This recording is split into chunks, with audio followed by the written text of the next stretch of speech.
재미있는 모델링 시간입니다. 이번 시간은 화장실 사인 형태인데 좀 독특하게 생겨 있기도 하고 로고도 있고 이런 모델링 접근할 때 어떻게 접근하면 좋을지 고민해 봤습니다. 형태가 큰 와이어에서 점점 메꿔지다가 조그마한 구멍들이 조금 보이는 그런 형태예요.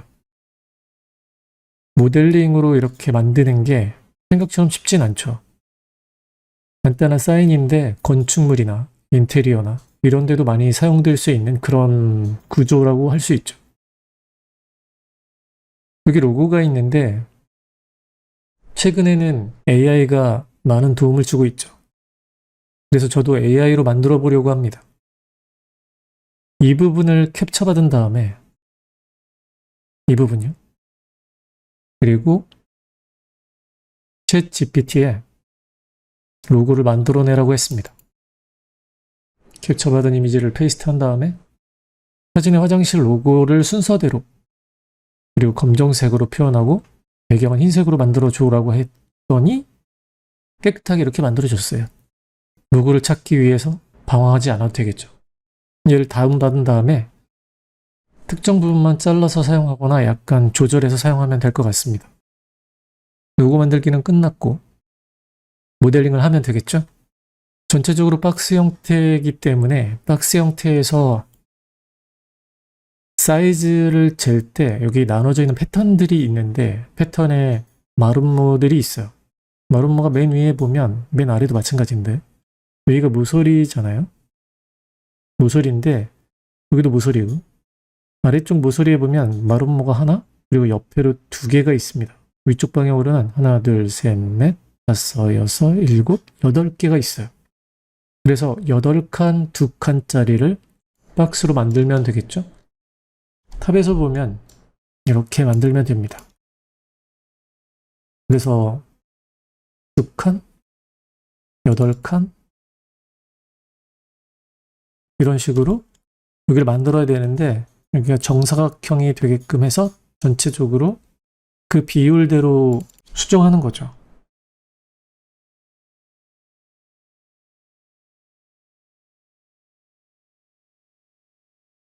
이렇게요. 저는 40에 800에 160으로 하고 2, 48로 세그먼트를 나눴습니다. 거의 다 정사각형으로 나눈 상태죠. 그리드를 보이지 않게 한 다음에 여기에다가 이런 패턴을 만들 거고 이쪽 부분에 로고를 넣을 겁니다. 실제 크기는 아니고 비율만 본 거예요. 여기 패턴 때문에. 에디테이블 플리. 에디테이블 플리에 가면 이걸 X자로 분할해야 되는데 분할하기 위해서는 엣지에서 여기 모서리 부분을 그대로 유지하려고 모서리를 잘라낼 거예요. 어떻게 되는지 한번 보여드릴게요. 하나 복사해 놓은 다음에 토폴로지를 여는데 모델링 툴에 보면 폴리곤 모델링에 제너레이터 토폴로지가 있습니다. 제너레이터 토폴로지는 물체의 면이 나눠져 있는 상태를 기준으로 여러 가지 패턴을 만들어주는 그런 기능이에요. 여기 X자로 나눠진 기능이 있는데 패턴이 보이죠? X자 패턴?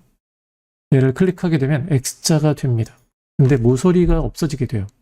모서리 엣지도 깨끗하게 처리를 하면서 X자로만 만듭니다.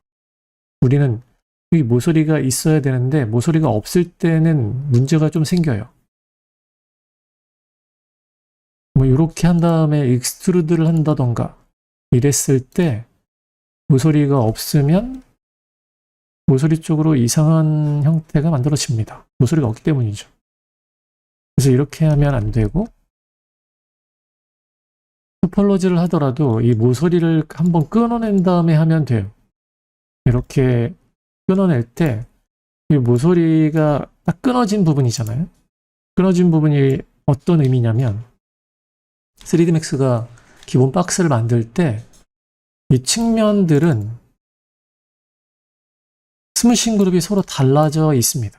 여기는 5번이고 여기는 4번이고 여기는 3번이고 그래서 스무싱 그룹이 이 6개의 면이 다 달라요. 3D Max가 가지고 있는 기본 기능인데 엣지를 선택한 다음에 셀렉션의 하드 옵션을 사용하게 되면 스무싱 그룹이 다른 그 엣지가 선택이 돼요. 쉽게 선택할 수 있죠. 단축키를 지정하면 훨씬 편합니다.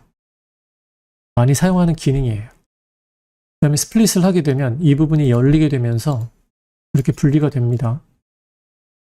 분리가 된 상태에서 X를 누르게 되면 모서리가 분리됐기 때문에 그 안쪽에 있는 것만 X로 만들어져요. 모서리가 사라져 있죠. 모서리는 그대로 있는 상태입니다. 근데 점이 떨어져 있으니까 보텍스를 모두 선택한 다음에 웰드해 줍니다. 그래야 되겠죠? 엣지에 가면 모서리는 선택되어 있는 상태예요. 컨트롤 I를 하면 X자로 우리가 만들려고 했던 이 부분이 선택됩니다. 예, X자를 유지한 상태로 위에 에디 폴리를 하나 추가합니다. 이 에디 폴리는 이 형태를 구멍이 큰 거, 그리고 구멍이 작은 거를 만들기 위한 에디 폴리예요. 크기를 조절하기 위해서 어떤 모디파이어를 적용할 건데 앞에서 엣지를 선택했었잖아요. 그 엣지를 다시 선택해서 작업을 할 거예요. 근데 에디 폴리 모드에 보면 애니메이트 모드가 있습니다. 모델 모드는 그냥 모델링 하는 거고 애니메이트 모드는 마지막에 사용한 옵션, 그 옵션을 다시 수정할 수 있는 이 세팅이 활성화가 돼요. 제 엣지를 선택한 다음에 마우스 오른쪽 버튼에서 익스트루드를 할 건데 익스트루드를 할 때 높이가 없이 폭을 이렇게 조절하게 되면 이런 식으로 조절됩니다. 그래서 최대치로 이렇게 주면 구멍이 굉장히 작은 상태를 만들 수 있어요. 오케이 하면 여기 세팅이 그대로 나와 있죠. 이 위에 에디 폴리를 하나 얹어주고 엣지에 가면 그 엣지가 또 선택되어 있는데 항상 아래 거에서 선택한 건 그대로 선택돼요. 컨트롤 폴리곤을 클릭하게 되면 그 부분에 대한 엣지하고 연결되어 있는 부분에 대한 폴리곤들이 다 선택됩니다. 안에 구멍만 빼고 컨트롤 I를 해서 이 부분 안쪽에 있는 폴리곤들만 구멍이 나야 되는 부분만 딜리트 해줍니다. 그러면 구멍이 나와 있는 이 형태가 만들어지죠. 그 위에다가 모퍼라는 걸 사용할 거예요. 모포를 사용해서 현재 물체 형태를 기억시킬 건데 아래쪽으로 내려오면 현재 물체 형태를 캡처하는 옵션이 있어요. 현재 상태를 캡처. AAA라고 캡처할게요. 그러면 가장 위쪽에 AAA라는 게 생깁니다. 이 형태가 기억이 된 거예요. 두 번째 에디 폴리로 가면 여기 애니메이트 모드가 그대로 있잖아요. 세팅을 한 다음에 여기 익스트루드 되는 엣지의 값을 조절해서 이렇게 크게 벌려주면 이 바깥쪽에 있는 형태처럼 얇은 엣지를 만들 수 있어요. 오케이를 하고 이제 모퍼로 가면 처음에 기억했던 형태가 이렇게 있는데 이렇게 바꿀 수 있습니다. 형태가 막 바뀌죠? 이렇게요. 근데 이거를 이 부분만 살짝 바뀌면서 이렇게 자연스럽게 가게끔 하기 위해서 마지막 에디 폴리 위에 모퍼 바로 아래쪽에 볼륨 셀렉트라는 걸 사용할 거예요. 얘는 이제 어디 부분까지 영향을 줘서 그 부분만 위에 있는 모퍼가 적용되게끔 하는 겁니다. 근데 그러려면 영역이 필요한데 그 영역을 이 박스 같은 걸로 만들어줘요. 이렇게 박스를 하나 만듭니다. 세그먼트는 필요 없고 이런 박스죠. 이 박스는 렌더링 되진 않을 거예요. 여기 형태를 만들 때 도움을 받을 거기 때문에 마우스 오른쪽 버튼을 누른 다음에 오브젝트 속성에서 여기 렌더링 컨트롤에서 현재 보이는 게 1로 되어 있는데 0을 만들어서 완전 투명한 상태를 만듭니다. 렌더링 되지도 않아요. 이런 박스죠. 그럼 이 물체는 이제 이 박스에서부터의 거리 값으로 변형을 만들 건데 모퍼 아래에다가 볼륨 셀렉트를 추가하고 점들이 선택되게끔 합니다. 그리고 아래쪽에 선택하는 부분은 이 박스를 선택하게끔 해주는 거죠. 이 박스를 기준으로 점들이 선택되게끔 하기 위해서 메쉬 오브젝트에서 이 박스를 선택해 줍니다. 지금은 박스 안에 점들이 들어가 있지 않기 때문에 아무런 변화가 없는데 아래쪽에 보면 소프트 셀렉션이 있어요. 박스를 기준으로 얼마만큼 거리까지 점을 선택할 건가. 소프트 셀렉션을 하게 되면 박스 근처에 있는 게 선택되기 시작합니다. 20의 범위 안에 들어가기 때문이죠. 이 범위를 쭉 늘려주면 여기까지는 영향을 받는다는 얘기예요. 그리고 모포로 가서 폭이 좁아졌던 부분을 이렇게 해주면 이렇게 반대로 됩니다.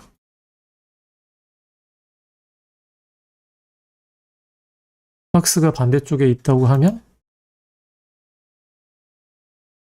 크기를 키워서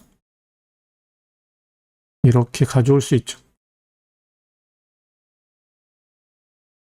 여기는 영향을 받지 않는 부분이기 때문에 영향을 주게 되면 나머지는 작은 포인트가 되고 선택이 되지 않은 부분은 걸려져 있는 상태. 이 상태가 만들어집니다. 박스를 움직이기만 하면 이제 형태가 바뀌는 거예요.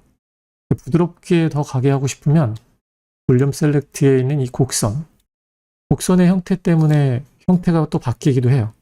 급속하게 바뀌기도 하고 이렇게 한쪽으로 빠지기도 합니다.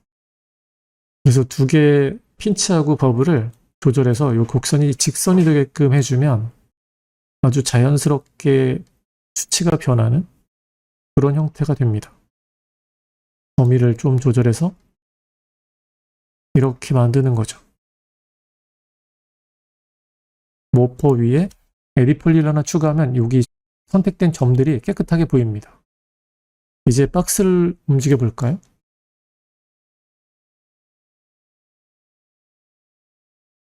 이 박스를 이동시키면 이런 형태가 됩니다. 박스가 이동하는 거에 따라서 형태가 바뀌죠. 그래서 왼쪽 끝은 형태를 만들 수 있는 겁니다.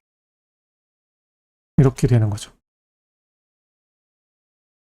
다 완성이 되면 에디티블 폴리로 컨버팅하면 됩니다.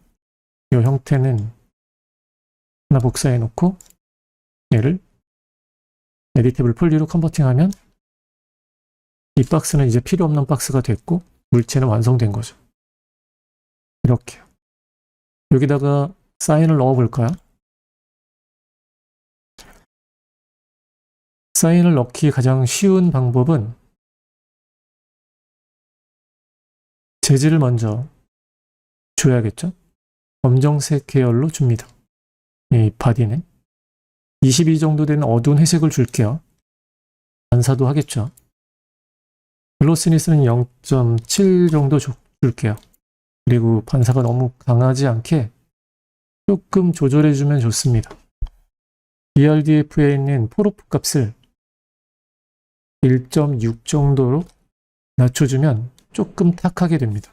1로 하면 더 탁하게 돼요. 빛이 표면이 거칠어지면서 많이 퍼지게 되죠. 적당한 값으로 원하는 느낌을 만드세요.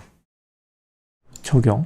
이렇게 적용이 되면 이 앞에 로고를 넣어야겠죠. 로고를 비트맵이나 V-Ray 비트맵으로 가져옵니다.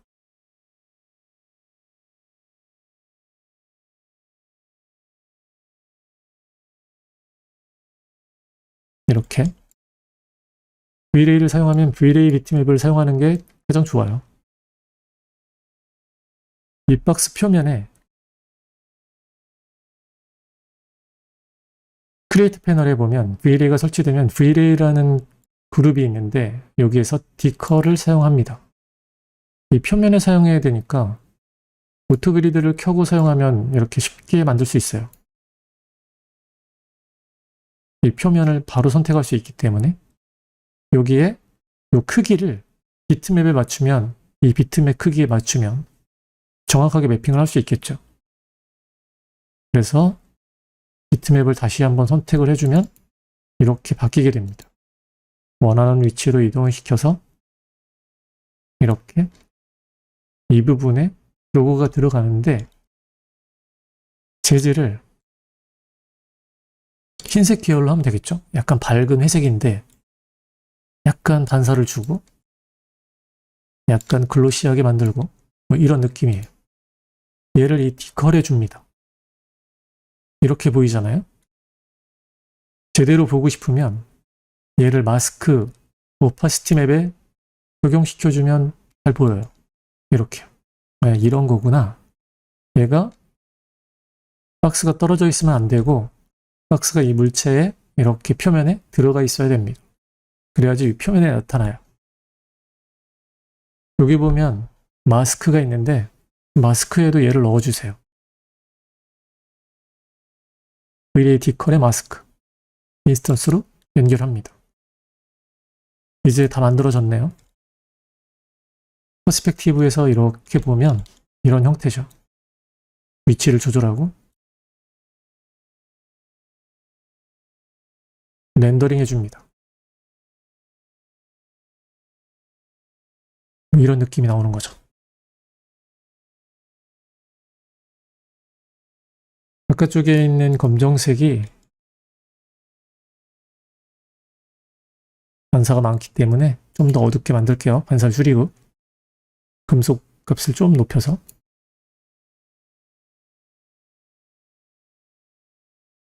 HDRI가 있는 장면입니다. 그래서 HDRI가 반사가 되는 거예요. 인테리어 공간 안에 들어가면 굉장히 어둡게 나올 거예요. 그래서 이렇게 물체나 또는 디컬을 움직여서 원하는 크기, 원하는 위치로 사인을 맞추면 작업하려고 했던 모델링을 할 수 있는 거죠.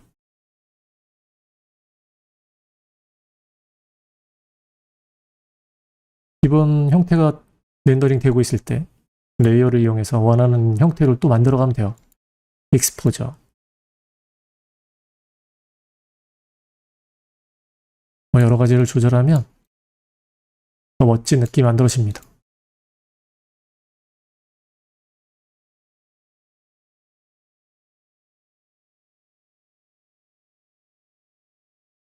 재질에서도 반사를 좀 더 조절해 주면 HDRI가 반사되죠. 이렇게.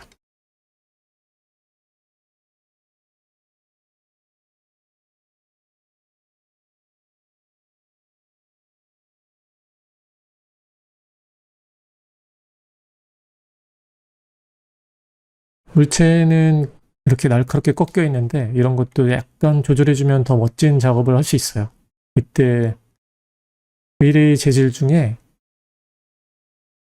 V-Ray 엣지 텍스처라는 게 있는데 여기 모서리 부분을 라운드를 이 정도 준 다음에 범프에 연결해 주면 모서리가 둥글게 표현됩니다. 이렇게 꺾여 있는 모서리만 둥글게 표현되면서 거기에 하이라이트가 생기니까 그렇게 표현하는 것도 모델링을 하지 않고 간단하게 이렇게 좀 복잡한 물체는 좀 쉽게 라운드된 것처럼 표현할 수 있어요. 렌더링 했을 때. 이게 뭐 가까이 디테일하게 있을 때는 챔퍼를 해야겠지만 그렇지 않은 물체는 멀리서 봤을 때 모서리가 둥글게 보이게 됩니다. 그래서 오늘은 AI를 이용해서 로고도 만들어보고 이런 형태에 대한 모델링도 해봤는데 박스를 왼쪽에서 크게 오는 것도 있고 오른쪽에서 작게 가는 것도 있어요. 모프 하는 게 캡처를 받을 때 반대로 하시면 오늘 했던 순서에 반대로 하시면 반대로 이 형태를 만들 수도 있는 겁니다. 순서에 따라 달라지니까 여러 가지 방법으로 순서를 바꿔서도 한번 해보시면 재밌는 표현 할 수 있을 거예요. 비슷한 거 만들 때 참고해 보세요. 그리고 AI가 조금 두렵게 생각하는 분들도 많은데 작업에 어떻게 활용하면 내가 편해질까? 이렇게 생각을 하시면 다양한 부분에 활용할 수 있으니까 시간을 좀 더 세이브할 수도 있고 그렇게 생각하시면 좀 더 편하지 않을까 생각됩니다. 오늘 모델링은 여기까지고 다음 시간에 더 재미있는 모델링을 해보도록 할게요.